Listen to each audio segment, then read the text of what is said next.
Hello dear students, I am doctor Jay Shirpara, your biology teacher. आप सबका स्वागत करता हूँ आज के बायोलॉजी लेक्चर में। हम बात कर रहे थे कुछ अनक्लासिफाइड ऑर्गेनिजम्स के बारे में।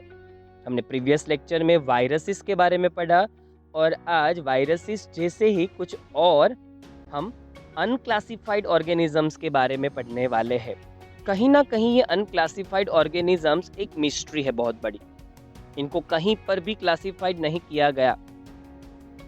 नेचर कहीं ना कहीं हमें चैलेंज कर रही है कि है अगर आप में दम तो इस मिस्ट्री को सॉल्व करके दिखाएं।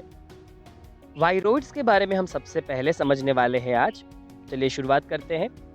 In 1971, Theo Diner discovered a new infectious agent that was smaller than viruses and caused potato spindle tuber disease.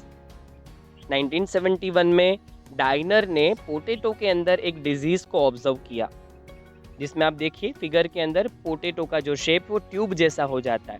इस वजह से उसने इस डिजीज का नाम रखा पोटैटो स्पिंडल ट्यूबर डिजीज। उसने ऑब्जर्व किया कि ये डिजीज के लिए जो कॉजेटिव माइक्रो ऑर्गेनिज्म है वो इतना छोटा है कि वायरस इससे भी उसकी साइज बहुत छोटी है। आप सब जानते हैं कि वायरसेस बहुत ही छोटे ऑर्गेनिज्म है, इवन वो सेल भी नहीं है। उनके पास प्रोटीन का एक एनवलप होता है, कोटिंग होता है, जो प्रोटेक्ट करता है डीएनए को या तो आरएनए को। पर वायरोइड्स तो सिर्फ और सिर्फ घूमता फिरता छोटा सा आरएनए का टुकड़ा है, उसके पास कोई प्रोटीन लेयर नहीं। It was found to be a free RNA, वो फ्री आरएनए था। It lacked the protein code that is found in viruses, उसके पास कोई प्रोटीन एनवलप भी नहीं था।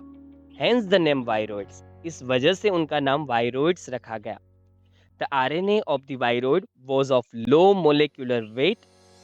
ये आरएनए का टुकड़ा बहुत ही छोटा है, इस वजह से इसका मोलेक्युलर वेट भी काफी कम है। कुछ साइंटिस्ट का ऐसा मानना है कि वायरोइड्स के कुछ डिजीजेस प्लांट्स में हमें देखने को मिलते हैं, पर एनिमल्स में वायरोइड से कोई डिजीजेस नहीं होते।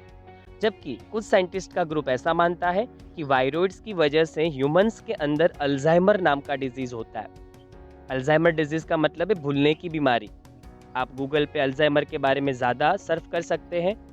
कुछ साइंटिस्ट मानते हैं कि अल्जाइमर के लिए वायरोइड्स रिस्पॉन्सिबल नहीं है, और कुछ ग्रुप ऐसा मानता है कि वायरोइड्स रिस्पॉन्सिबल है अल्जाइमर के साथ। हमें आज तक नहीं पता कि एक्चुअल में ट्रूथ क्या है। बड़ी रिसर्च की ज़रूरत है, बहुत ज़्यादा मैन पावर की हमें ज़रूरत है। ऐसे स्टूडेंट्स की ज़रूरत है जो रिसर्च में अपना इंटरेस्ट दिखाए और इस मिस्ट्री को सॉल्व करें।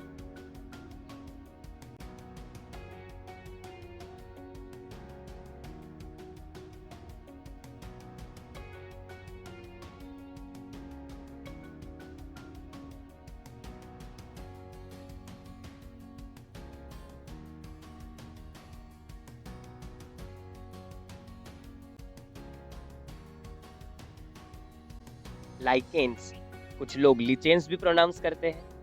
Lichens are symbiotic associations, mutually useful association between algae and fungi.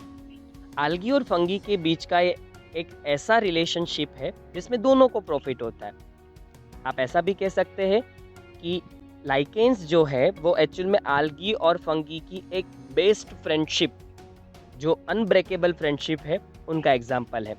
दो फ्रेंड्स कैसे आपस में एक दूसरे को हेल्पफुल होते हैं, कहीं ना कहीं आल्गी और फंगी भी बेस्ट फ्रेंडशिप वाले रिलेशनशिप से एक दूसरे से जुड़ी है, दोनों एक दूसरे को फायदा देती है। The algal component is known as phycobiont. Lichens के अंदर दो ऑर्गेनिजम्स है, दोनों ऑर्गेनिजम्स का फ्यूजन है। जो algal वाला पार्ट है, algae वाला कंपोनेंट है, उसको हम फाइकोबायोनेंट कहेंगे, और लाइकेन्स के अंदर जो फंगी वाला कंपोनेंट है या पार्ट है, उसको हम माइकोबायोनेंट कहेंगे। क्योंकि आल्गी की स्टडी को फाइकोलॉजी कहते हैं और फंगस की स्टडी को माइकोलॉजी कहते हैं। तो उनकी स्टडी के ये जो वर्ड्स हैं, वहीं से फाइकोबायोनेंट एंड माइकोबायोनेंट वर्ड्स आए, which are autotrophic and heterotrophic respectively. आप सब जानते हैं कि आल्गी ऑटोट्रॉफिक है, अपना फूड खुद प्रिपेयर कर सकती है, जबकि फंगस जो है वो हेट्रोट्रॉफिक है, फूड के लिए डिपेंडेंट होती है।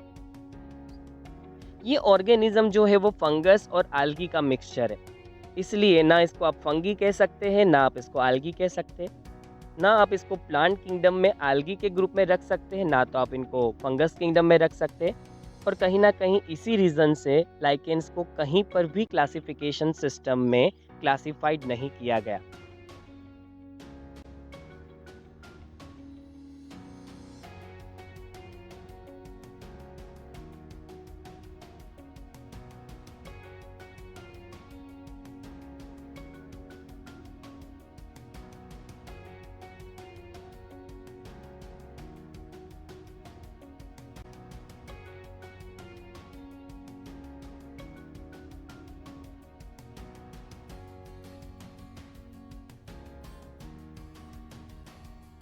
Algae prepare food for fungi, and fungi provide shelter and absorb mineral nutrients and water for its partner.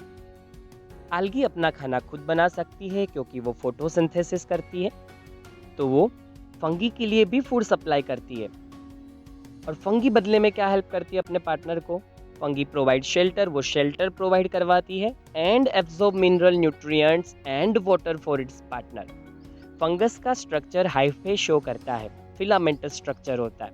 उस फिलामेंटस स्ट्रक्चर के जरिए fungus minerals, nutrients and water algae तक पहुंचाती है, जिसकी मदद से algae अपना फूड प्रिपेयर करती है। So close is their association that if one saw a lichen in nature, one would never imagine that they had two different organisms within them. Lichen का स्ट्रक्चर देखकर ये नहीं लगता किसी को कि उसके अंदर दो ऑर्गेनिजम्स छुपे हुए होंगे, उसमें algae भी होगी, उसमें फंगस भी होगी। आपको एक सिंगल इंडिविजुअल दिखेगा, क्योंकि ये इतने क्लोजली एसोसिएटेड है कि आपको पता ही नहीं चलेगा कि इसके अंदर दो ऑर्गेनिजम्स है। देखिए, इस वजह से ही मैंने आपको यहाँ स्ट्रक्चर शो किया है। फंगस हाइफे आपको इमेज में दिख रहे हैं, किस तरीके से फंगस के हाइफे ने आल्गल सेल को कवर कर लिया है। इनका इतना क्लोज एसोसिएशन है कि कोई देख के बिल्कुल नहीं बता पाएगा कि लाइकेंस में दो ऑर्गेनिजम्स छुपे हुए हैं। Lichens are very good pollution indicators. कहा जाता है कि लाइकेंस पोल्यूटेड एरियाज में ग्रो नहीं होती। सल्फर डाइऑक्साइड जो है, सल्फर है, उनसे सेंसिटिविटी काफ़ी ज़्यादा होती है लाइकेंस को, इसलिए जहाँ ज़्यादा सल्फर है वहाँ पर लाइकेंस ग्रो नहीं हो सकती। तो आप कह सकते हैं कि जहाँ पर लाइकेंस ग्रो नहीं होती वो एरिया पोल्यूशन वाला है, जहाँ लाइकेंस अब भी ग्रो हो रही है वो एरिया नॉन पोल्यूटेड एरिया है।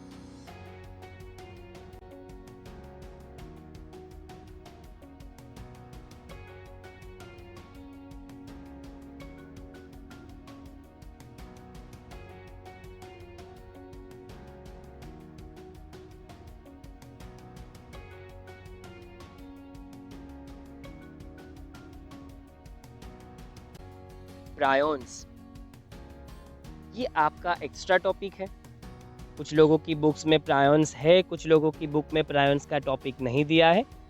प्रायोन्स को भी अनक्लासिफाइड ऑर्गेनिजम्स के ग्रुप में ही इंक्लूड किया गया है। In modern medicine, certain infectious neurological diseases were found to be transmitted by an agent consisting of abnormally folded protein. Modern medicine science ने एक चीज़ ऑब्जर्व की, वो ये, कुछ ऐसे भी न्यूरोलॉजिकल डिजीजेज हैं जो न्यूरल सिस्टम को अफेक्ट करते हैं और वो ट्रांसमिट होते हैं एबनॉर्मली फोल्डेड प्रोटीन्स की वजह से। आपको फिगर में मैंने दिखा रखा है कि नॉर्मल प्रोटीन का फोल्डिंग कैसा होता है और यही प्रोटीन जब एबनॉर्मली फोल्ड हो जाता है तो उसकी पैटर्न कैसे हो जाती है। द एजेंट वो similar in size to viruses, इनकी साइज करीबन वायरसेस के जितनी ही होती है। This agents were called prions, इन्हीं को हम प्रायोन्स कहते हैं। आप ऐसा भी कह सकते हैं कि जो प्रायोन्स है वो एक्चुअल में प्रोटीन्स ही है, बस उनका फोल्डिंग जो है वो एबनॉर्मली हो चुका है।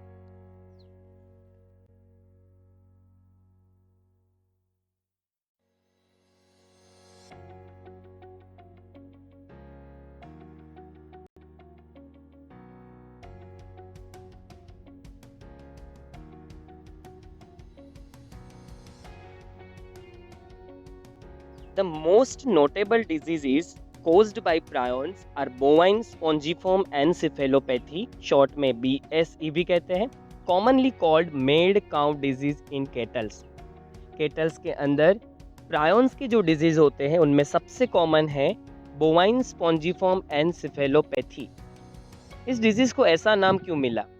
आप फिगर में देखिए, मैंने नॉर्मल ब्रेन स्ट्रक्चर दिखाया है और जिनको BSE नाम का डिजीज हुआ है उनका ब्रेन स्ट्रक्चर दिखाया है। तो कहीं ना कहीं ब्रेन में न्यूरॉन्स है वो डिस्ट्रक्ट होने लगते हैं और इस वजह से स्पंज जैसा अपीयरेंस क्रिएट होता है। इस वजह से स्पॉन्जिफॉर्म नाम आया।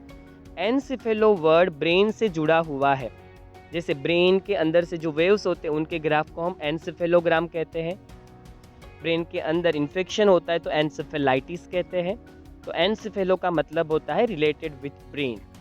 इस वजह से इस डिजीज का नाम हो गया स्पॉन्जिफॉर्म एनसेफेलोपैथी। इसको कॉमनली मेड काउ डिजीज के नाम से भी जाना जाता है, क्योंकि जब भी ये डिजीज स्प्रेड होता है तो कैटल्स के बिहेवियर में बहुत बड़ा चेंज आता है।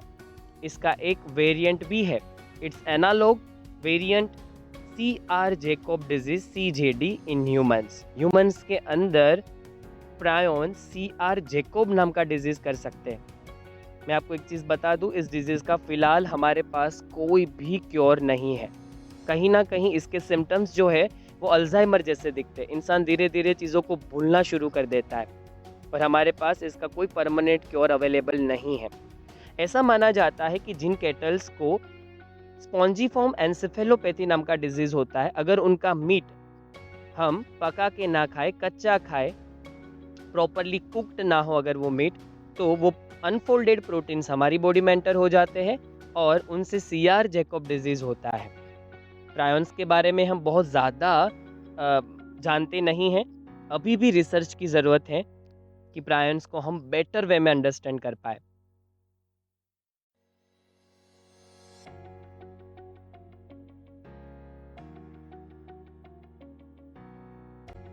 और इसी के साथ ये चैप्टर यहीं पर ख़त्म होता है। दी एंड। सुनना बहुत ही मुश्किल टास्क है, बोलना बहुत इजी है, इसलिए कहा गया कि स्पीकर बनना इजी है पर लिसनर बनना नहीं। आप सब ने इस पूरे चैप्टर को इतने ध्यान से सुना, आप ग्रेट लिसनर बने रहे, उसके लिए आप सबको मैं थैंक्स कहना चाहूँगा। और आपको लास्ट में बताना चाहूँगा, end of someone's story is the beginning of others. मैंने आपको फर्स्ट चैप्टर के वक्त भी बताया था, किसी की स्टोरी का अंत आपके लिए नई शुरुआत हो सकती है। टीचर्स जब लेक्चर्स कंप्लीट करते हैं, जब चैप्टर्स कंप्लीट करते हैं, तो शुरुआत होती है आपके लर्निंग की। तो मुझे विश्वास है आप लोग इस चैप्टर को बहुत अच्छे से पढ़ेंगे और स्टडी करेंगे। अगली बार हम मिलेंगे एक नए चैप्टर के साथ, एक नए लेक्चर में।